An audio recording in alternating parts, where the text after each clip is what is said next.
Bueno, muchísimas gracias a todos y a todas, gracias a Podemos Rivas, gracias a Rocío, gracias compañeros abogados por todo el trabajo que habéis hecho, gracias Isa, gracias a todos y a todas por venir. Aquí ya se ha dicho lo fundamental. Yo voy a tratar de ordenar algunas cosas y voy a tratar de definir qué es eso del lawfare, porque ya es una categoría que está de moda, pero en realidad casi nadie sabe exactamente qué es eso del lawfare. Digamos que se asocia a los jueces. Hace poco estuve en un tribunal de tesis de máster en el que un estudiante presentaba una tesis de máster excelente sobre el lawfare, que ya es objeto de investigación académica, y a partir de un estudio de caso, del caso Lava Jato de Brasil, que se mencionaba antes, permitía definir el concepto. Y lo hacía básicamente diferenciándolo de dos cosas. Lo diferenciaba en primer lugar de la judicialización de la política, que puede sonar a lawfare, pero la judicialización de la política es una cosa distinta. No es una cosa además novedosa, es una cosa que ha ocurrido muchas veces en diferentes momentos históricos. Judicialización de la política es básicamente cuando los jueces tienen que decidir sobre cuestiones políticas. Esto, según el modelo de cada estado, puede ocurrir con mayor o con menor frecuencia. En España esto ha sido una evidencia, pues, con el caso del procés en Cataluña, lo está haciendo ahora. ¿Quién decide sobre la amnistía? ¿El Congreso de los Diputados, los representantes de la soberanía popular o los jueces? Pues los jueces de derechas dicen: nosotros, ya puede decidir lo que quiera el Congreso de los Diputados, que nosotros podemos decidir sobre esto, y está en términos políticos no había debate, pero en términos jurídicos hay veces, hay tribunales que tienen un cierto control jurisdiccional sobre determinadas decisiones políticas. En realidad, el Tribunal Constitucional, que es un tribunal extraño, es un tribunal político que interpreta la voluntad política del constituyente plasmada en un documento jurídico y político un tiempo que se llama Constitución. Es decir, cada vez que interviene el Tribunal Constitucional hay cierta judicialización de la política, aunque sea un tribunal político, pero hay muchos más casos para ilegalizar los partidos políticos. Claro, para ilegalizar un partido político, los tribunales interpretan la voluntad política de una norma. Esto es muy interesante. Esto puede entrar dentro muchas veces de la categoría de un intrusismo judicial en la vida política, pero esto no es el lawfare. El lawfare es otra cosa. Luego está la, digamos, politización de la justicia, que tampoco es lawfare. Politización de la justicia es cuando la ideología de los jueces influye en su manera de aplicar el derecho. Ojo, esto es normal que ocurra y esto está bien que ocurra. Ocurre hasta en un pleito por divorcio. No es lo mismo que te toque un juez conservador a que no te toque un juez conservador. Incluso en un pleito de fincas, la ideología del juez puede influir en su manera de interpretar el derecho. Esto lo hemos visto, por ejemplo, con el caso de la ley solo sí es sí. La ideología de los jueces influye hasta el punto de que hacen todo lo que sea posible jurídicamente para perjudicar el espíritu de la ley. ¿Es esto lawfare? ¿Es esto prevaricación? No necesariamente. La politización de la justicia es un fenómeno que puede entrar también dentro de la categoría de cierto intervencionismo judicial con voluntad política, pero esto tampoco es una cosa novedosa, esto ha existido siempre y esto es inevitable que ocurra. Si eres víctima de una violación, no es lo mismo que te toque un señor juez de 70 años que escuche todas las mañanas a Federico, a que te toque una jueza de 32 que escuche a Julia Otero. Seguramente no van a interpretar el derecho de la misma manera porque el derecho es interpretable. Pero eso tampoco es lawfare. El lawfare es otra cosa y es lo que este chico, este estudiante, en su tesis permitía definir con dos claves. La primera, que es muy importante, es una voluntad prevaricadora de una autoridad judicial. Esto es muy importante y muy grave. El juez o la autoridad judicial que está haciendo lawfare sabe que lo que hace no se apoya legítimamente en el derecho, sino en una voluntad de prevaricar, de perjudicar a alguien que identifica como su objetivo político. Esto hace que sea muy difícil de perseguir, porque como los propios jueces explican, si conocéis a algún juez con el que tenéis, no sé, si conocéis a algún juez con el que tenéis confianza, preguntadle si es posible en España que se condene a un juez por prevaricación, aunque prevarique. Es muy improbable, porque, digamos, en cualquier profesión hay cierto corporativismo, en todas, y en los jueces todavía más. Para que condenen a un juez por prevaricación, tiene que haber prevaricado mucho, y tiene que haber logrado concertar muchas posiciones en la propia carrera judicial en contra suya. Un juez me explicó una vez que la razón por la que expulsaron de la carrera judicial a Garzón es porque había conseguido simultáneamente ponerse en contra a los conservadores y a los progresistas. Si los conservadores o los progresistas te apoyan, es muy difícil que te echen de la carrera judicial. Condenar a prisión al juez Alba es una excepción. Es un juez condenado por lawfare y en la cárcel en España, pero es una excepción. Eso no es la regla y no es nada fácil. Eso quiere decir que hay algo que hay que tener en cuenta siempre.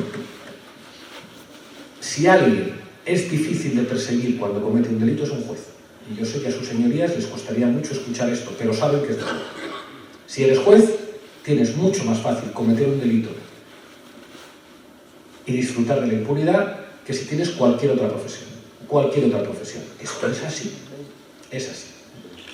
El segundo elemento, y eso, digamos, nos tiene que hacer tomar conciencia del poder que tienen los jueces. Un juez eventualmente puede tener más poder que un millonario. Eso es muy importante. Un juez, alguien, un chaval que aprueba una oposición, unos años después puede meter en la cárcel a un millonario. Por eso es, como hablaremos de esto también, tan importante que haya gente de izquierdas que en lugar de asumir los pleitos pobres, oposite. Bueno, esto es otro debate. Pero con ese poder tampoco basta para que haya lawfare. Para que haya lawfare hace falta un segundo elemento, que es lo que este estudiante definía viendo el caso Lavallato, que es como medios de comunicación dispuestos a generar un escándalo. Lo fundamental del lawfare no es que te condenen, porque de hecho los jueces se protegen. Lo fundamental es que se arme un escándalo, porque de lo que se trata no es de que te condenen, lo que se trata es de destruir una reputación. Con este titular lo vais a entender. Imaginaos que un juez permite que mañana este titular lo pudiera escribir alguien. Pablo Iglesias utiliza el Garibaldi para blanquear dinero procedente del tráfico de cocaína. ¿Os imagináis? ¿Hay periodistas con ganas de poder escribir ese titular?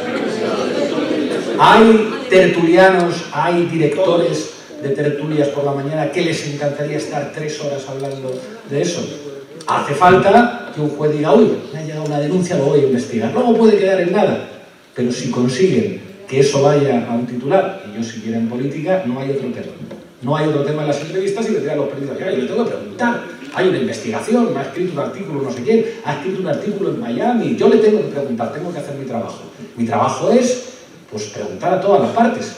Si a usted le acusan de utilizar un bar para blanquear dinero procedente del tráfico de cocaína, yo le tengo que preguntar, Iglesias, cocaína, Iglesias, cocaína, Iglesias, cocaína. Y todo el mundo dice, algo habrá, aunque finalmente eso es el lawfare. Eso es el lawfare. Así funciona. Da igual que fuera mentira que nos financiábamos de Venezuela, da igual que fuera mentira que Isa Serra hacía jiu-jitsu con 15 policías municipales a la vez, da igual que fuera mentira, da igual que sea mentira todo. Todo eso construye un imaginario que se asocia a una formación política y al mismo tiempo genera otra cosa que es enormemente importante y es el miedo. Esto es lo que ha pasado en la izquierda española. ¿Quieres ser como los de Podemos? Tú mira a unos y mira a otros. Si esta señora tuviera el bono social, sin tener derecho al bono social, ¿aparecería en la prensa o no aparecería? Nadie es idiota. Hay diferentes maneras de ser de izquierdas. Se puede ser de izquierdas sin que te revienten los medios de comunicación. administración y sin que te hagan el lawfare, o se puede ser de Podemos. Eso es un mecanismo que el lawfare practica también. Es el mecanismo mafioso de no molestes, no digas determinadas cosas y podrás ser un cargo público que viva como siempre han vivido los cargos públicos en este país, como Dios. Como Dios. Porque los cargos públicos en este país, la mayor parte, vivían como Dios. Y son excepciones los que han tenido que vivir sacrificios como consecuencia de tener un cargo público y que te elijan en las elecciones para ocupar un cargo público.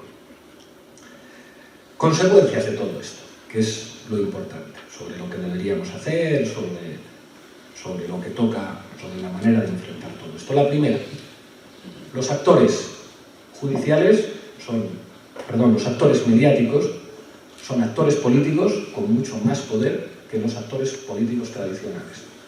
Esto molesta muchísimo a los periodistas, ¿no? Yo no soy un actor político, yo solo cuento las cosas. Yo soy un mensajero, pasa algo, yo lo cuento. Político eres tú. No es verdad.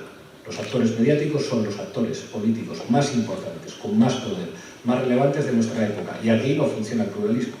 Aquí funciona la concentración de la propiedad. ¿Por qué los actores mediáticos son actores políticos tan importantes? Porque son los que definen cómo piensa la gente. Si tú le preguntas a cualquiera, ¿usted cómo piensa? No, yo pienso por mi propio criterio. No es verdad, ninguno pensamos exclusivamente a través de nuestro criterio. Todos nos socializamos mediáticamente y los medios de comunicación son actores ideológicos que definen pues, cómo piensa la gente. ¿O acaso Podemos hubiera sido posible si no había un chaval con coleta que estaba día y noche en los medios de comunicación? Precisamente estar en los medios de comunicación permitió durante un tiempo emitir un discurso que funcionaba y la gente te votaba. ¿Qué es lo que hicieron a partir de ahí? Hay que destruir todo lo que representa eso en el mismo terreno en el que han crecido y han aparecido. Y no me llevan a ningún medio de comunicación de ámbito estatal, de momento. Y no es porque no demos audiencia, que no respondamos a los criterios comerciales. El Ágora era la tertulia más escuchada de la cadena SER. Si se atendiera a criterios comerciales, pues esa tertulia tendría que seguir. Los medios de comunicación son actores políticos en los que no funciona la democracia, no funciona el pluralismo político, en los que opera una concentración de la propiedad y en la que deciden los millonarios. Y algunos periodistas con mucho poder tienen cierta capacidad de decisión hasta cierto punto porque siempre les pueden despedir. Primera consecuencia de eso, la izquierda debería entender algo que la derecha entendió desde el principio. Si no tienes poder mediático propio, estás muerto. Mientras la derecha extendió esto desde el principio, la Iglesia Católica tenía su propia estación de radio, la cadena COPE, tienen su propia estación de televisión, la 13TV, tienen toda una red de colegios privados que financian ellos, toda una red de colegios privados que financias tú a través de la educación concertada, tienen sus propias universidades, tienen clarísimo que el trabajo ideológico implica tener poder ideológico y poder mediático. No podían en España los sindicatos con millones de afiliados tener su propia estación de radio, su propia estación de televisión. No, porque creían que la prensa es libre y que el periodismo no es una cosa que tiene que ver con la política. Segunda consecuencia de la existencia del lawfare. La democracia liberal tiene algo de mentira. Se supone que en la democracia liberal cualquier funcionario público es neutral. La ideología del funcionario público no cuenta. No va a que le curen una enfermedad y da igual que el médico, sea de derechas o de izquierdas, te cura. Esto en el caso de los médicos puede ser verdad. En el caso de los jueces, en el caso de las fuerzas y cuerpos de seguridad, en el caso del ejército, esto no es verdad. Por lo tanto, la izquierda debería plantearse que es importante que haya gente de izquierdas que oposite a la judicatura, que oposite a fiscalía, que se haga policía y que se haga militar. Una tontería de la izquierda. No, es que si eres de izquierda no puedes ser policía, o no puedes ser militar, o no puedes ser juez. Pues estupendo. Ni tampoco puedes tener medios de comunicación. Magnífico. Te va a ir muy bien. En política, si todo ese terreno de posiciones estratégicas en el seno del Estado se los queda a la derecha, que tienen clarísimo desde el principio que ellos sí tienen que tener jueces, que ellos sí tienen que tener fiscales, que ellos sí tienen que tener gentes en las cúpulas policiales como la Brigada Patriótica, como el Pino, como el Fuentes Gago, etcétera, etcétera, etcétera, siendo patriotas y activistas políticas ahí. Ellos sí saben que tienen que producir y generar a sus Marchenas y a sus García Castellón. Pero la izquierda te dice que no, que las instituciones tienen que ser neutrales. Incluso alguno de izquierdas te dice no, que los jueces elijan a los jueces. O en el PSOE te dicen, no, ¿cómo va a haber derecho de libre sindicación en la policía y en la Guardia Civil? Y te lo dicen abiertamente. Si no se ocupan posiciones estratégicas y las posiciones estratégicas del Estado, lo vas a tener muy difícil en política, sobre todo en un contexto en el que el lawfare es una realidad. Tercera consecuencia, la lucha ideológica es en realidad la única lucha. ¿Cómo que la lucha ideológica? Esto son cosas de ideas, esto no tiene que ver con las cosas del comer, ni con las cosas de pactar. O sea, la política va de las cosas del comer y de pactar. No. El lawfare es básicamente un mecanismo ideológico. Cualquier mecanismo reputacional es un mecanismo ideológico. Cuando tú construyes un relato sobre, no, la niñera, el casoplón, Venezuela, tú lo que estás haciendo es confirmar una serie de intuiciones ideológicas que construyen los medios de comunicación. Hay una viñeta muy divertida en la que aparece un señor viendo la tele y su hija le está diciendo, pero papá, ¿no ves que te está mintiendo? Y dice, ¿cómo me va a estar mintiendo si dice lo que yo pienso? Ese es el trabajo ideológico fundamental, repetir una serie de intuiciones que son completamente ideológicas que sirven a la gente para construir su propio imaginario. Es ideología pensar que si te vas a comprar el pan te van a ocupar la casa.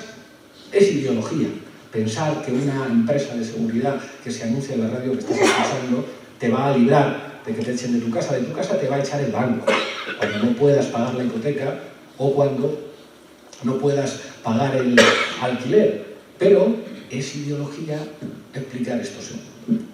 Ha habido un debate en Chile hace muy poco que ha generado cierta polémica en el ámbito de la izquierda, porque ha habido un dirigente político, Gonzalo Winter, que ha dicho, nos estamos equivocando desde el gobierno poniendo en valor el pacto.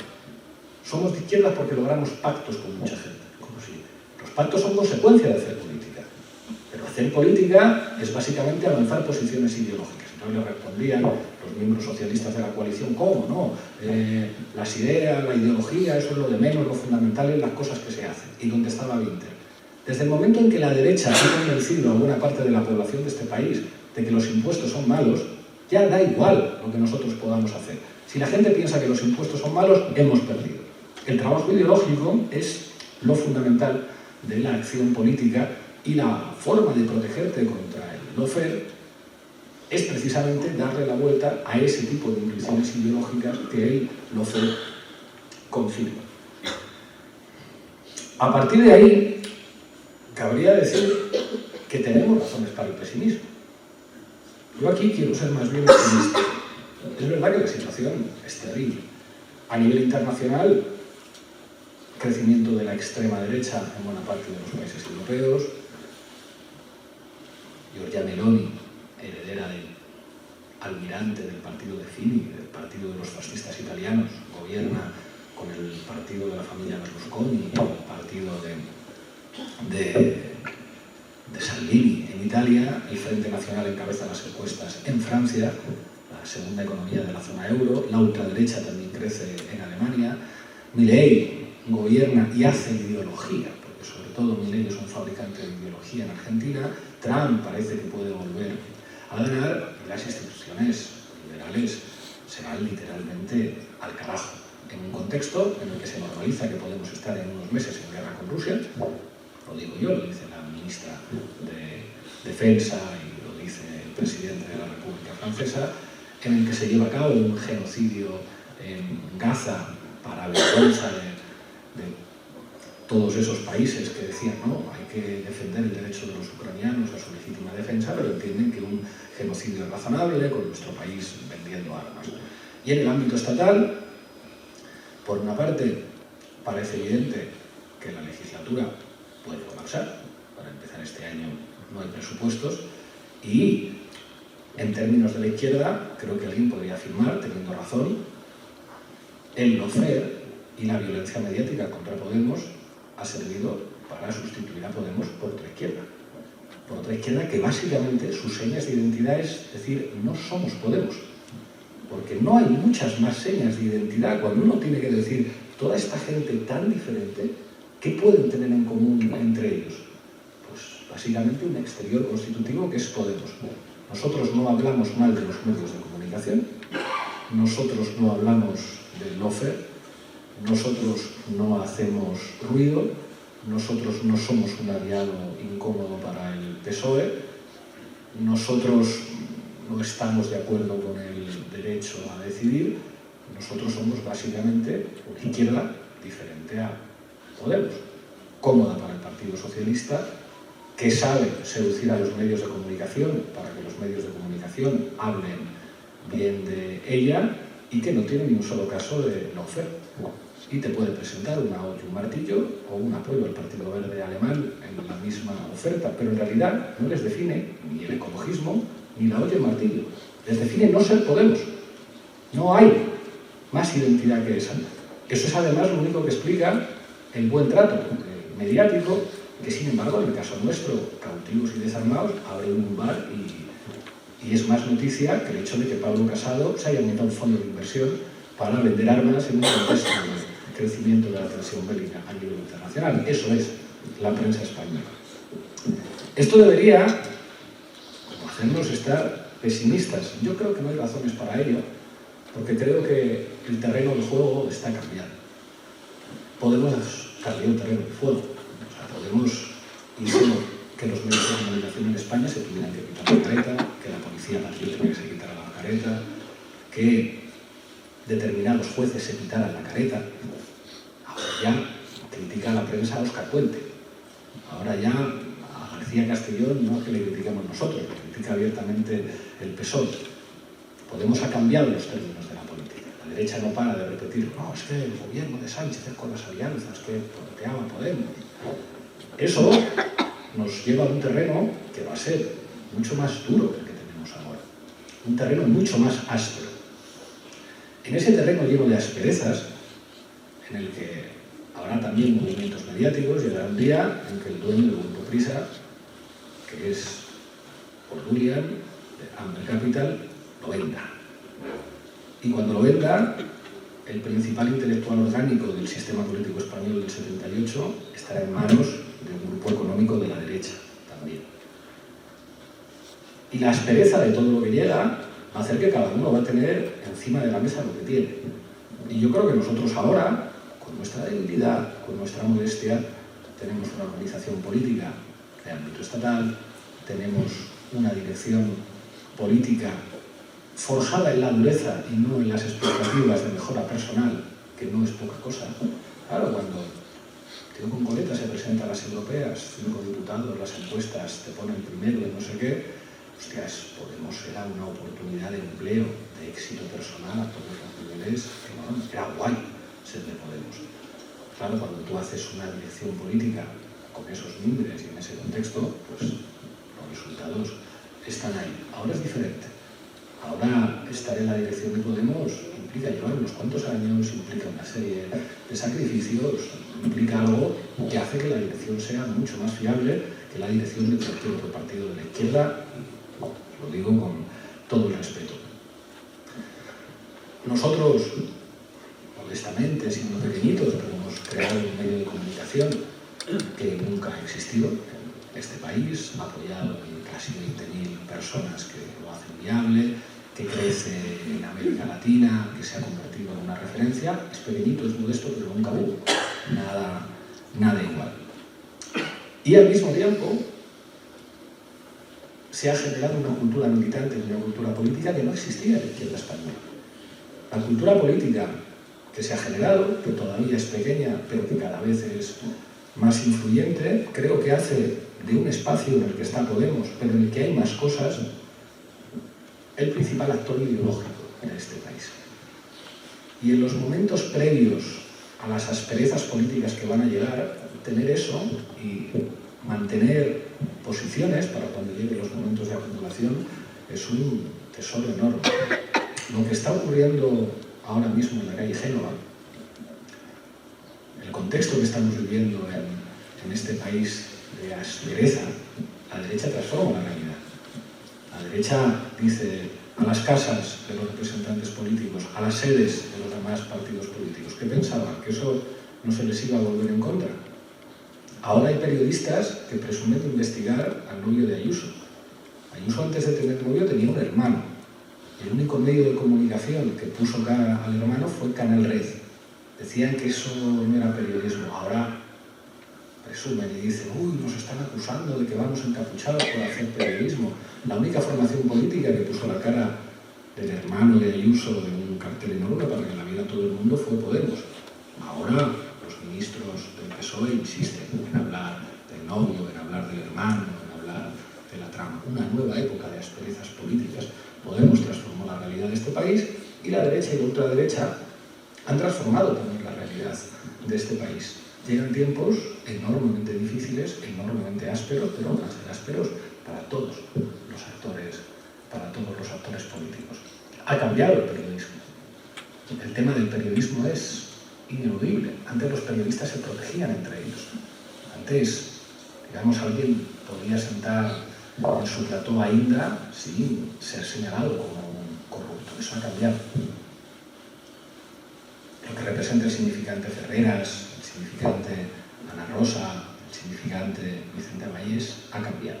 Y esa dinámica además va a continuar, porque no es original de aquí, es una dinámica que se ha dado en muchos países y que está transformando la política y llevándola a un terreno enormemente difícil. Pero para ese terreno que viene, yo creo que nuestra experiencia tan dura, tan violenta, con todo el daño que nos ha hecho, ha generado una cultura en la izquierda en este país que se sigue mirando con muchísimo interés desde fuera y que yo creo que tiene muchísimo que decir todavía. Muchas gracias.